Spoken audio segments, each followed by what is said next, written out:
नमस्कार दोस्तों, आज हम देखने जा रहे हैं एक अजब राजा की गजब कहानी। विशाल नाम का एक राजा था। वो हमेशा सोच में पड़ता था, राज्य के बारे में सोचता था, राजपाट के बारे में सोचता था। इस वजह से उसे नींद भी नहीं आती थी और भूख भी अच्छे से नहीं लगती थी। 24 घंटे वो सिर्फ और सिर्फ राज्य के ही बारे में सोचता था।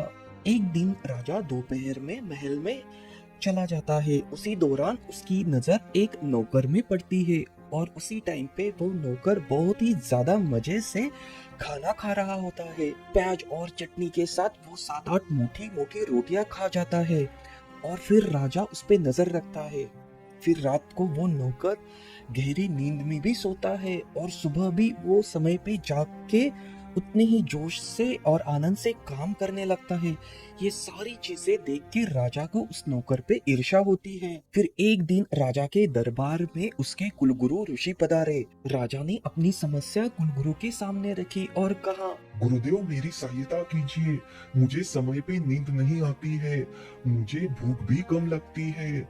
मेरे सामने कितना भी शाही पकवान क्यों ना हो, लेकिन वो मैं खा नहीं पा रहा हूँ। मुझे राजपाट की तो बहुत ही चिंता रहती है। कृपया करके मुझे एक अच्छा सुझाव दीजिए। ये सारी बात सुन के गुरु बोले, तुम राजपाट का त्याग करो, तुम्हारी नींद और भूख दोनों वापस लौट आएंगे। तुम्हारा सिंहासन अपने बेटे को सौंप दो।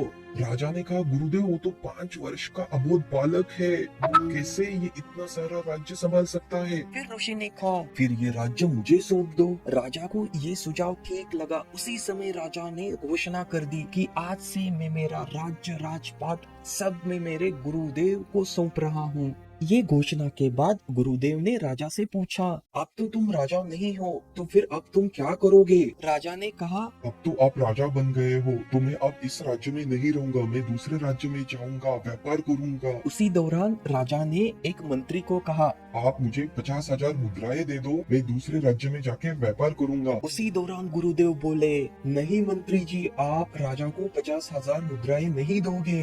राजा की तरफ देखते हुए कहा, अब तुम राजा कहाँ हो? ये सारा राज्य तो मेरा है और मेरे राज्य से तुम कुछ धन नहीं लेके जा सकते। उसी दौरान राजा को अपनी भूल का एहसास हुआ। फिर राजा ने गुरुदेव को बोला, आपकी बात बिल्कुल सही है, अब मैं दूसरे राज्य में जाके कोई नौकरी करूंगा। उसी दौरान गुरु ने कहा, अरे नौकरी ही करनी है तो दूसरे राज्य में क्यों जा रहे हो?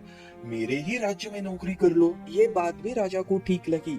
राजा ने कहा, ठीक है मालिक, लेकिन मेरा काम क्या होगा? गुरुदेव ने कहा, देखो मैं तो ठहरा एक साधु, आश्रम में ही रहता हूँ और वही रहूंगा। मुझे तो ये राजपाट ऐसे ही मिला है। इसी चलाने के लिए मुझे अब एक नौकर की जरूरत है और मैं चाहता हूँ कि तुम पहले की तरह इस महल में रहो, गद्दी पर बैठो, शासन चलाओ, यही तुम्हारी नौकरी है। राजा ने पूरे मन से ये बात स्वीकार कर ली। फिर गुरु तो आश्रम चले गए। उसके बाद राजा पहले की तरह राज चलाने लगा। अब राजा को पहले की तरह चिंताएं सताने नहीं लगी। उसे गहरी नींद भी आती थी और समय पे वो खाना भी खाता था। कुछ महीने बाद फिर वही गुरु उस राज्य में पधारे। गुरु को देख के ही राजा ने गुरु को सिंहासन पे बिठाया और स्वयं नौकर के भांति खड़ा रहा। फिर गुरु ने पूछा, अब तुम्हारी भूख और नींद का क्या हाल है? राजा ने उत्तर दिया, मालिक अब भूख लगती है और खूब सोता हूँ। फिर गुरु ने मुस्कुराते हुए समझाया, देखो सब कुछ पहले जैसा ही है,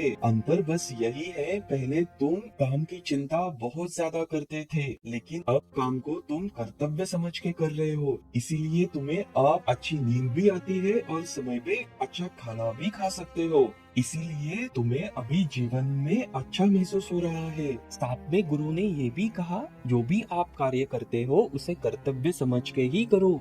तो दोस्तों, इस कहानी से हमें यही सीख मिलती है, जो भी आप कार्य करोगे उसे कर्तव्य समझकर ही करना।